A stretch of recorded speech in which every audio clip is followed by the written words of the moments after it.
Please join me in a moment of silence. Tonight we'll remember Dr. Abrams, who led this district for a number of years and passed away, I think, in late March, and his family. He's an important person to the district and led the Cape Grant there.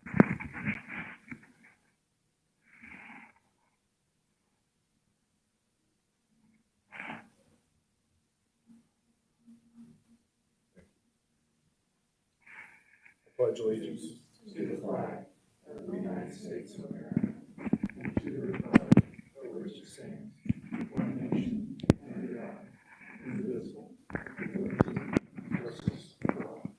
Thank you. Please be seated. To call a roll. Dr. O'Neill is on vacation and Mr. Heater is on vacation. Mrs. Barnes-Griffin? Present. Mr. Irvin? Present. Mr. Lowe? Present. And I'm present, so we do have a quorum. We are on to Mr. Beasley. The floor is yours. Thank you. Good evening. It's my privilege to be here tonight to present on behalf of the Muncie Area Career Center. I will start, yes, Cynthia, you have it right there, with a little highlight for our school and our carpentry program. They were the winners of the school district's Black History Month decorating contest. So I put a picture of our display up there now. It's still up now, though, and I encourage you, if you have time after today's meeting, if you want to go see some of the other displays that are up. Very proud of not just our carpentry students, but other students in our school. They usually get very excited and animated about this event every year, and very creative. We invited our students, some of our students, to join us tonight. But a couple of them had track meets, baseball, things like that, so they couldn't be here. But they did a fantastic job on the display, and I just wanted to start off by recognizing and celebrating that achievement at the MAC. So again, just to give you just very quick overview of the Career Center and where we are as far as our career and technical education programs right now. We do have 14 career pathways. We're adding 2 more next school year. Right now, we have 11 pathways that offer college credit in this school year. Our goal is that all pathways will offer college credit next school year. I know I have a solid plan right now for all, but there's one program that's still a question mark, but I think we'll get that figured out before August. We really want to make sure that we're offering kids those chances to earn post-secondary credits through their career and technical education programs. I'll stay on this slide for just one second. Thanks, Cindy. So 10 pathways also offer students the chance to earn 1 or more industry-recognized credentials. So we were just talking a moment ago about our CNA students. So they are our first-year health science students. This week, they're taking their state certification test. So in a program like health science, this is really one of the culminating events of the school year. This group in particular, just to kind of let you know what's entailed in this. So they come to the MAC half of their school day. They take their classes with us. This group earns, I want to say about maybe 15 or so college credits in the first year of the program. It's a very academically rigorous program. They also learn all of the practices and protocols they need to be a certified nursing assistant. They complete a minimum 75-hour clinical internship in local long-term care facilities. Only after they have done that are they eligible to sit for their state exam, which includes both a computer-based test as well as a skills portion where testers from the Indiana Department of Health come in and test our students, which, again, we started today. We'll continue tomorrow. And it's always a lot of fun this time of the year when the students, they go into this really kind of intense session where you're just one-on-one with the state tester, and you walk out and you go tell all your friends in the classroom next door that you passed, and cheers, and everyone's clapping for their classmates. So it's a fun time of year for those kids.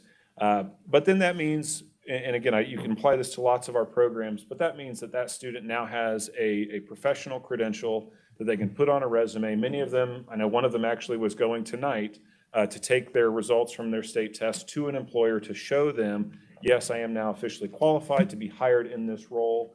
And a lot of our kiddos in CNA, they're going to be working, some of them are already working, but they'll be working this school year. So we really want to emphasize those industry recognized credentials. That's one of our kind of success indicators for career and technical education programs. Are we offering these credentials, and are students successful in completing those credentials before they graduate high school. We also have 8 pathways for next school year that will offer students the chance to complete a certificate or technical certificate from Ivy Tech before graduation. So this year on May 11th, Ivy Tech will hold their graduation ceremony here in Muncie. We will have students from our CNA program. We'll have students from our welding program, from our automotive program, and this year for the first time, from our carpentry program, but then also from our electrical program, who will actually be participating in the commencement exercises with Ivy Tech because they have completed the requirements for a certificate or a technical certificate, which is a post-secondary credential that those students have attained. And next year, we're gonna add some opportunities for that. With the dual credits, we want to make sure that we're not just doing random acts of dual credit. We want to make sure that they are aligned to a certificate, to a technical certificate, that there's industry relevance there as well. And there's a couple other cases too. Early childhood's a good example. And then criminal justice is another good example where what we've done with our dual credit pathways there is we've aligned it with Ivy Tech with an associate's degree through Ivy Tech so that the college credits they earn in their MAC program translate to an associate's in early childhood or criminal justice. And then the really nice thing that Ivy Tech does in partnership with our friends at Ball State is that those students, those credits all transfer on and they can go enroll and transfer as a junior. Once they've completed their Ivy Tech program, they transfer as a junior at Ball State and can go on for their bachelor's degree in early childhood or criminal justice. So again, I want to make sure that we're articulating those pathways as much as possible and making sure that we're giving students a ladder for whatever their chosen field is to go as high as they want to go. And then again, at the bottom there, a lot of folks know many of our students are out participating in those extended internships and work-based learning experiences. So just quick shot of our enrollment trends over the last few years. 23, 24, we were at, I want to say it was about 419 enrollments on fall count day. So we're very pleased with that. Right now, we have right around 521 applicants for next school year. We won't enroll all those applicants, but if we can be up around between 450 and 500, that'd be very exciting for us. And I really have to credit our staff on this, our teachers on this. They've opened their doors. They've really bought into the idea that we're going to allow as many students as possible to experience these opportunities, to learn about what we have to offer and see if their chosen field is really what they want to do, and hopefully ignite that fire for our young people. So again, I just want to thank, really thank our teachers, our staff, everyone in the building for buying in and making this possible. So hopefully we'll continue in that trajectory. And I also should say too, another way that we've been able to do that has been with a lot of partnerships, especially with Ivy Tech. So one very nice thing about being in our location is that we are able to offer programs right next door through dual enrollment with Ivy Tech. So at present, we offer all of our automotive program is through Ivy Tech. Our second-year welders participate in Ivy Tech. Also, second-year carpentry, second-year electrical students complete multiple college courses through Ivy Tech in their senior year. Next year, I think I have it on the next slide, but we're adding an HVAC and a CDL pathway, and those will both be offered as dual enrollment through Ivy Tech. And then we also have some additional college credits, again, early childhood, criminal justice that are attained through Ivy Tech as well. So that, again, that partnership, and then industrial maintenance electrical is another one that we've just gotten underway as far as that dual enrollment partnership with Ivy Tech. We actually are sharing an instructor with them that I think is really going to help our students in this new pathway be more successful. But again, that partnership increases our capacities, right? So we're able to offer programming, we're able to get our students connected to faculty that go beyond our walls. And open up those post-secondary doors for them. So, next slide. What would be your capacity? Oh, well, I'm glad you're asking me and not my teachers. So our capacity, I've never looked at like the numbers, but if every classroom were full, AM and PM, I'd say our capacity here, I'm going to have to get back to you. I don't want to give you a number that's not quite right. Sure. But I'll get back to you on that. Yeah, we've grown pretty significantly over the years. Mm-hmm. And it's my memory that back in 17, 18, it was under 300. Yes. So, I mean, I think, I'm just curious as to what Yeah. would be your max. Yeah. It's not limited to the size of the building, though, it's just limited to your teacher count, right? Yeah, well, that, and then, yeah, I mean, again, like, we're kind of thinking beyond just our doors, right? And our walls of what's. Yeah, how know, many what our students can capacity is. you Fit into have, yeah, fit into your program? yeah.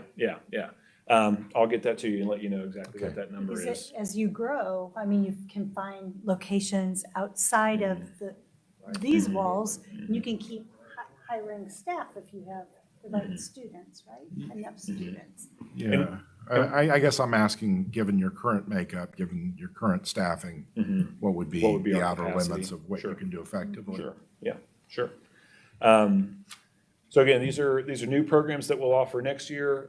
HVAC, obviously a very high demand area, one that we hear questions about a lot. And so we want to create that pathway for our students. This is, both of these programs, HVAC and CDL, are kind of unique. They're only going to be open to seniors. Typically our programs, we open up starting in the junior school year.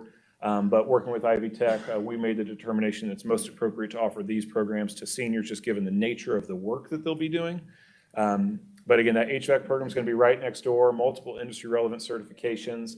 I think students in that pathway are going to get between 15 and 18 college credits over the course of one school year, maybe even more than that. So it's going to be a very rigorous program of study for those students. We think, though, by offering it to seniors only, we're going to find those students who are very serious about this pathway. And CDL, that's actually even more limited. We're only going to have about 1 or 2 spots, and that's just because in order to get your CDL, the drive time requirements and things like that, I mean, that's a real capacity issue. You know what I mean? It's just, it takes a lot of space. You have to actually have access to the truck. So we hope to have 1 or 2 students complete that program next year and carry on with those. So. If you have a second. Do you, in the HVAC program, and I know I'm speaking from the fact that I can't hire techs who have control knowledge and so forth. Everything's gone digital and so forth. So are you embedding in that HVAC program more than just moving air and pumps and motors and so forth? Are you getting into a computer-based sort of opportunity? Because that's where the opportunity is for employment. Yeah, and so I don't know how much we'll get into that, just to be perfectly honest, in that first year program. Yeah. But I mean, another nice thing about what we do with Ivy Tech, so students in this program, they'll finish the short-term certificate in HVAC with Ivy Tech. So if a student wanted to continue and maybe get some more of that advanced training, they could do that moving towards the technical certificate. Yeah. So, on the next slides, a couple of things just briefly what we wanted to share. So we have, every year we do a career action plan and a survey of our students to say, hey, we kind of want to know, how is your participation in the Career Center, how is that affecting your perspective on your next steps, right? Because we want to make sure that we are helping students to get a clear plan in place. Doesn't always have to align with the program of study that they've pursued at the MAC, but we want to make sure that we have a sense of you're going somewhere and you know where that is. So just a quick breakdown, just kind of general overview of where our students think they'll be. About 28% said they're going to go to college or technical school. 30% said they're going to jump right into the workforce, and then at about 31% who said they're going to do both. So I'm going to work my way through college or technical school. The colleges, we have a lot of students mention Ivy Tech. A lot of them mention Ball State. IU and IU East come up quite a bit. We also have some students who are interested in specific technical schools. Hobart for welding is an example of that some of our welders will go to after they graduate high school. The next slide really is just, we asked them kind of, what's your confidence in terms of, thinking about, do you think you're going to be successful carrying out your plan? Because one thing to say I have a plan, it's another one to say I think I can actually do this.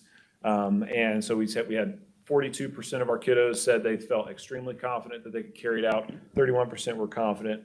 20% were mostly confident. And then we have some smaller numbers too.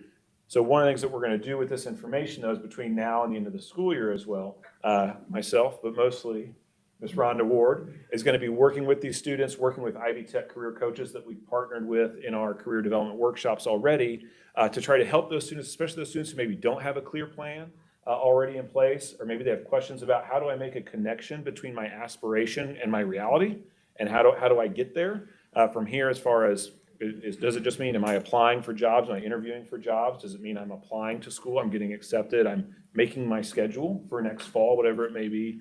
We want to make sure that we're closing that gap and giving them actionable steps they can take to be successful after they graduate high school.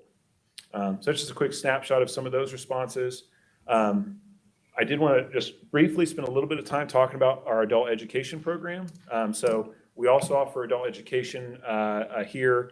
The bread and butter of our adult education programs are folks who didn't graduate high school, come back and get their high school equivalency with us. They work with our teachers. We prepare them for that test. We actually administer the assessment here. We also offer numerous certifications for adult learners to take. And I just wanted to highlight just program achievements. Our staff work very, very hard in adult education. It's kind of it's a very unique learning environment. It's a very unique, and diverse student body that we serve in adult ed. But this group of staff members and instructors, they exceeded the mid-year enrollment goal. They exceeded their measurable skills gains goal for this year, which across the state, I don't know the numbers. I know when we see the reports, not everybody meets those enrollment goals. Not everybody meets those measurable skills gains goals. So very proud of our team for how hard they've worked on that. And then we're opening up new HSE classes, new certification classes in multiple locations. Some of them are in correctional facilities. So we really increased our presence at the Delaware County Jail. We're in the Randolph County Jail as well. Constantly seeking other opportunities to serve our adult learners and get out into the community. And I've recently, it's very early stages, but been contacted by Mr. Hudson of the Whiteley Community Council about some of their plans for the future and how we can partner, and we would love to do that. Also had conversations with, of course, the YMCA, Ivy Tech, other partners. So I just wanted to shout out our adult education program briefly because they do a fantastic job and really proud of what they've accomplished. So.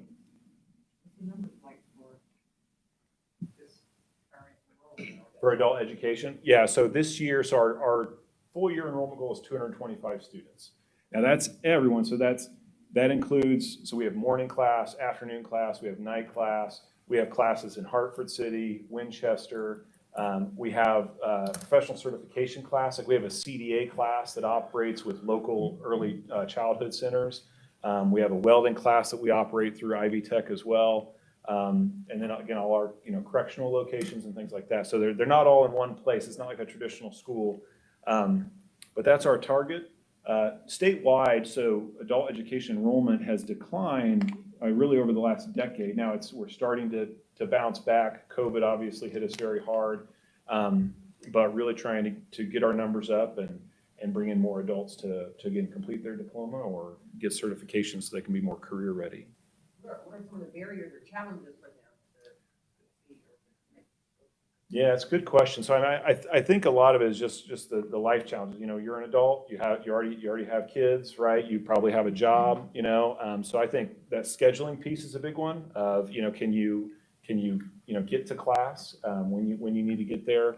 Do you have coverage for your family? Those types of things I think are the biggest barriers. Also getting the word out. I mean, we, it's a challenge to let folks know what we do. Sometimes, folks are surprised to learn what we're able to offer. And so we've tried to do more marketing and outreach here lately. We've had some success with that, especially this spring, just trying to get that communication out there. But I think the biggest barrier is probably just the regular things that happen when you're an adult of getting time to do these things to kind of improve your life. So Do we partner with some of our childcare facilities?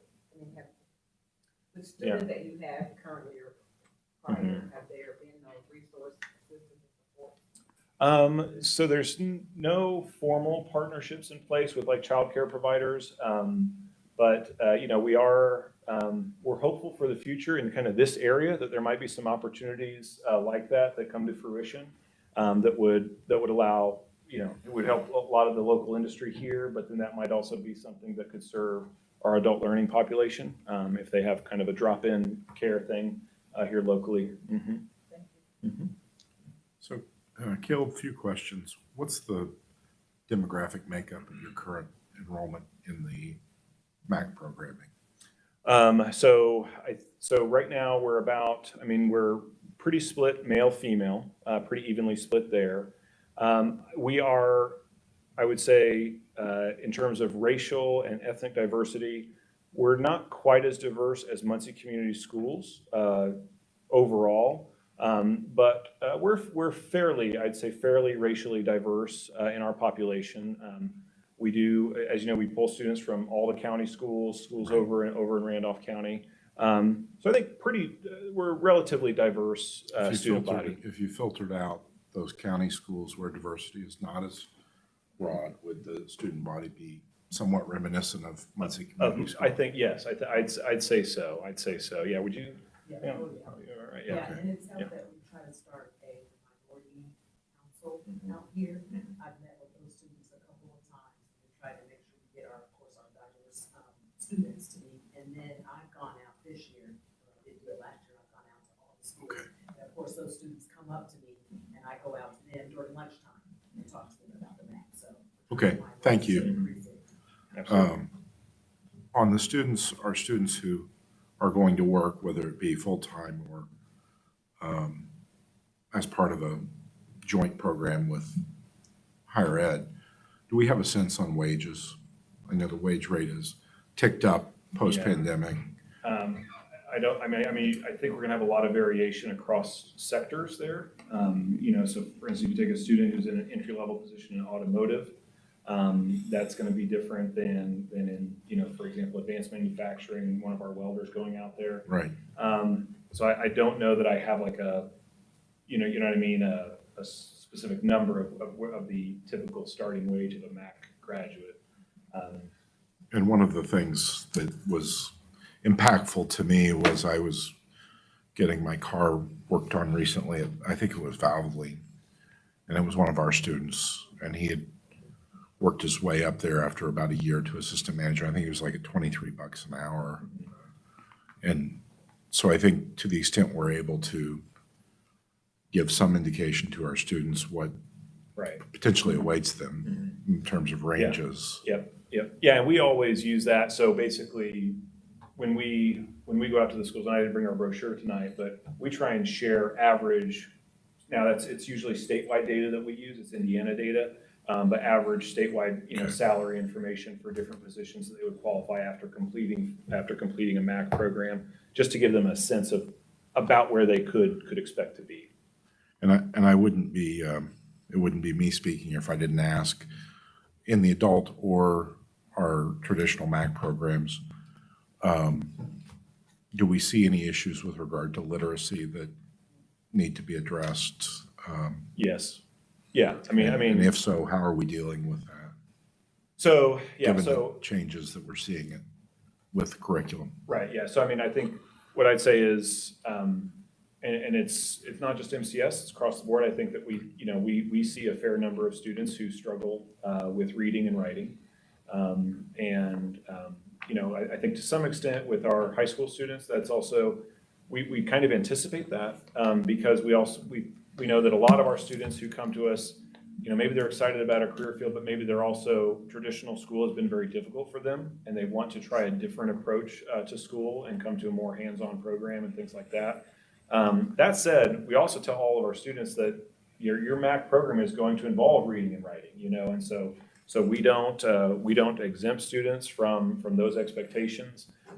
We try to provide as much academic support on the literacy front as we can, whether it's through the instructors, through our support staff, things like that, to make sure that the curriculum is always accessible. Of course, with assessments and things like that, we provide whatever accommodations we can so that the students can be successful in those. Adult education, I don't have as much experience over my career with the adult learners, but that's a very common, just a very common barrier for our adult learners who are coming back who didn't graduate high school is that their reading skills are really not where we would hope they would be. Is it at a level where your team would feel that you would have greater success with your students if you had more dedicated support for literacy, or is that something you feel like you're managing pretty well? I don't think we would turn away additional support for literacy. Yeah, no, it's again, and also going, with offering as many college credits as we're trying to offer, I mean, the curriculum, it's getting more and more rigorous and demanding of the students. So I think, we would encourage and invite any support in that area. Are you aware of any financial support that would be available for vocational literacy support? I'll have to look into Okay. that. I mean, it seems like that would be something that would be a potentially overlooked area that would, I don't know, I try and read the directions on how to do Yeah. things. And Yeah.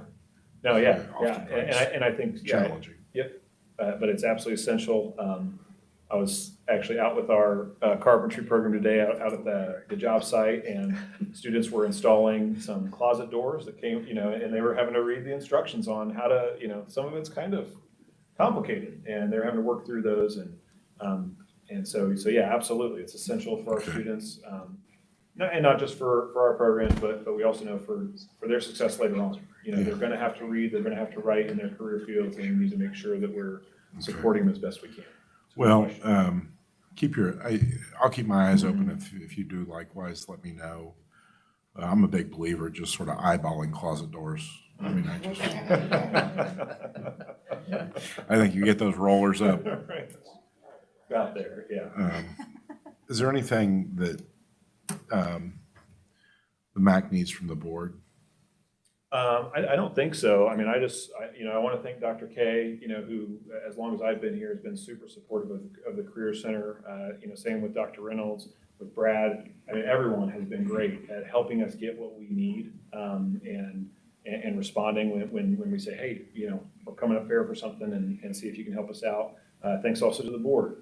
We know you guys are supporters of career and tech ed, and that means a lot to us. And so if there are specific things that we need, I won't hesitate to reach out. I know who to talk to. So, but yeah, I don't have anything right now that jumps to mind of, hey, we really need this. Well, from the board's perspective, we're very, very pleased with the growth in the programming and the effectiveness of the programming. And certainly, I think the proof has been demonstrated in the results. And so thank you very much. The parent whose child is in the program have watched her walk through it like everything.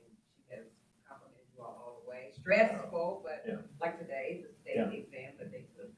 So like having that real world experience in the nursing home, doing the classwork, coursework here, but having the instructors really walk them hand in my hand through all that. So I just say thank you. I've heard and I know this is our school and what we're doing, but to be a parent to watch it lay it out. Thank you for sharing. Well, and I have to say, I've watched and have seen, you're just exceptional. And then we feel the same about Rhonda as well. So we recognize that in Muncie, but when I'm with the Delaware County superintendents and they're saying the exact same thing, you've really won them over. And part of the reason we're seeing growth is they have such confidence in what you're doing and what you're delivering for students. So you should be really proud. Yeah, I think you are. Well, we've got great kids, we've got great teachers and staff, and we've got great partners, so really, I think we have what we need to be successful, and we're excited about where we are, but we're also looking forward to the future. So let me ask this. We have our State of the Schools coming up on May 8th. Caleb's on the Is Caleb- agenda. Okay, I thought I Yes. remembered that. Yes. So you're on I the think they're agenda. giving me 30 minutes, so I've got a full half hour planned, right, Andy? I think Andy's like 3 minutes, Caleb. So to the extent you're able to have something that on one page would be available for folks to pick up. Yeah. Even like your absolutely. brochures or Yeah, something that you already absolutely. have, Oh, that'd be Yeah, great. we Yeah. Yeah. Yeah, For and as long as it's marginally truthful. Right. I appreciate you setting that standard. Yeah. No. Well, I mean, I got, I think, 1 to 2 minutes, and I'm just getting warmed up in 1 to 2 minutes. I can't do anything in 1 to 2 minutes. So, okay, so we'll look forward to seeing you that evening. But that's going to be something that I think a lot of folks are interested in that evening, and the growth of that program over the course of the last 6 years. And, we're very, very, very pleased. So thank you. Well, thank you. Yeah, appreciate the opportunity.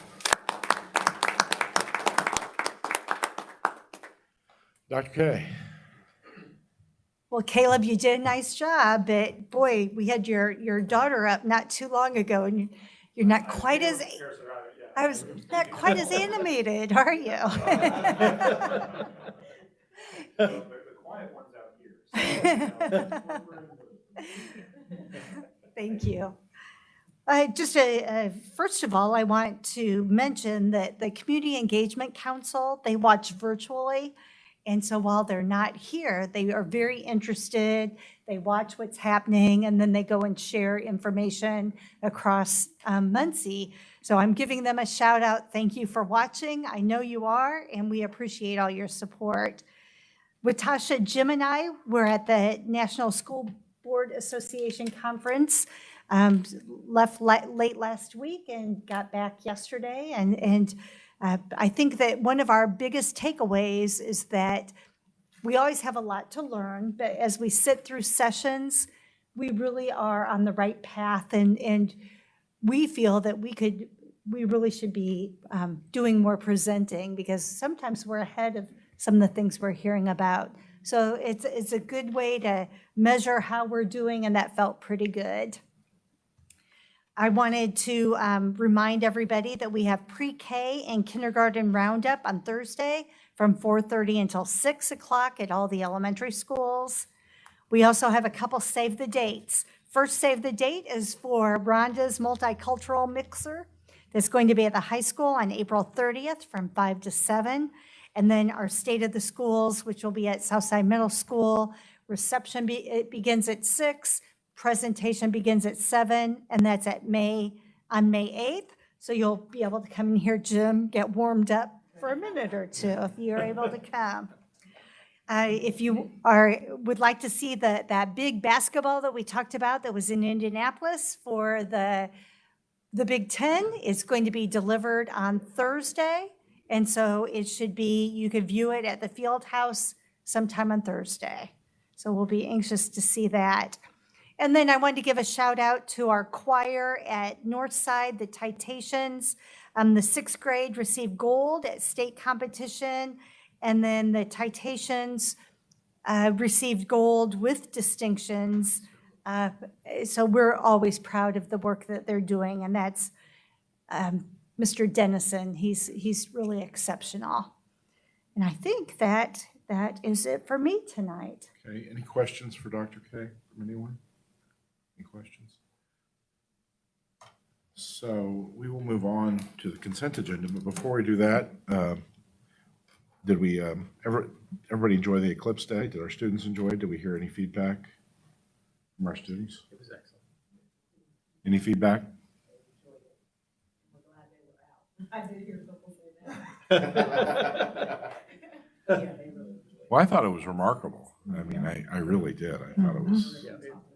Yeah, I mean, the whole event, but we were just talking earlier, the minute it went totally dark, Yeah. just was amazing. Felt incredibly peaceful to me. Just, Yeah. and you could see a ring around Yeah. the whole perimeter of where we were at. It was amazing. Amazing. Yeah, I thought it was remarkable, and I thought it wasn't nearly as disruptive as perhaps had been predicted.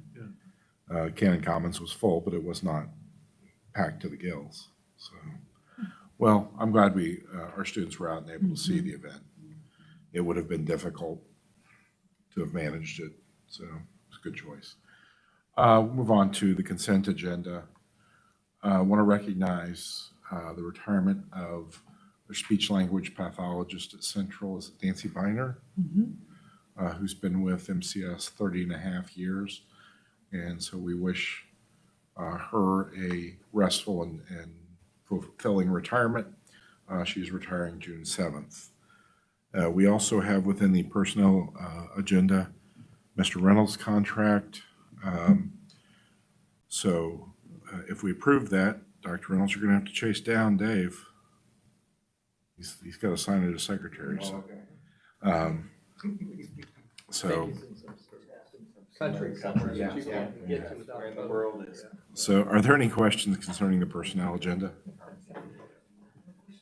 I moved to. Move to approve? Yeah. Do I hear a second? Moved and seconded. All those in favor signify by aye. Aye. Aye. Opposed, same sign. Okay, thank you. We're on to teacher compensation for 24-25. The compensation committee, superintendent, or pardon me, the CEO's compensation committee consisted of Mrs. Barnes Griffin, Mr. Heater, and myself, along with Dr. Kwiatkowski. And the recommendation in your materials is that teachers who are rated highly effective will receive a raise of $2,000 in the coming school year, and teachers who are rated effective will receive a raise of $1,000 in the coming school year. And our beginning teacher salary would be increased by $750 to $51,750. This would be, I think, our fourth consecutive year of raises. Is that correct? Is there something I'm missing or did incorrectly? Just we have 51,500, but if it's to be 51,750, I'll just. No, it's to be 51,500. And I apologize for that. Okay, I just want to make sure. So my mistake. Sorry about that. So the beginning teacher salary would be 51,500. Maybe I thought it should be 750. Maybe so. You could probably convince all of us, right? Told you. So any questions concerning the compensation adjustment? So again, $2,000 raise per teacher for those teachers who are rated highly effective, $1,000 for those who are rated effective, and $500 in increase to the starting teacher salary, so that the starting teacher salary is $51,500. And I guess it's right there on the screen. I was relying on memory, so I apologize. And then also our school teacher of the years will each receive a $1,000 bonus to their base. And the district teacher of the year for elementary and secondary will receive an additional $1,000 to their base. And that addition to their base remains there throughout the tenure of their employment, so. So we want our highly effective, our superstar teachers to stay with us. So the estimated total cost of those salary increases would be $508,000. So it is a significant increase overall. Do I have any questions for the compensation committee? Would entertain a motion to approve. So moved. So we have a motion and a second. All those in favor signify by aye. Aye. Aye. Opposed, same sign. Okay, thank you. On dialogue and recommendations, would just again echo that it pleases us to be able to grant those compensation adjustments. I think by my calculation, we really started giving raises, including a stipend in the first year, so this would be our fifth consecutive year of granting some adjustments to compensation, and we're certainly pleased to do it, and we're pleased with the work of our faculty and staff and all that they do for our students and families. With that, anything additional from the board before we move to the media questions? I want to say thank you to Ms. Ward and Indiana Era for the spring break trip that you took some of our students on for the college tours. Just knowing that there was someone from our district that were there to be with our students. Really comforting. So thank you. They all had an amazing time. And I know you did. So thank you for chaperoning with Indiana Era. I appreciate it. As far as 12 kids Yes. and visited, how many, four institutions? Good. Could we hear from them at some point about their visit? Absolutely. Maybe next meeting? Anything from the media? It would entertain a motion to adjourn. Been moved and seconded. All those in favor signify by aye. Aye. Aye. Okay, we will stand adjourned. Thank you.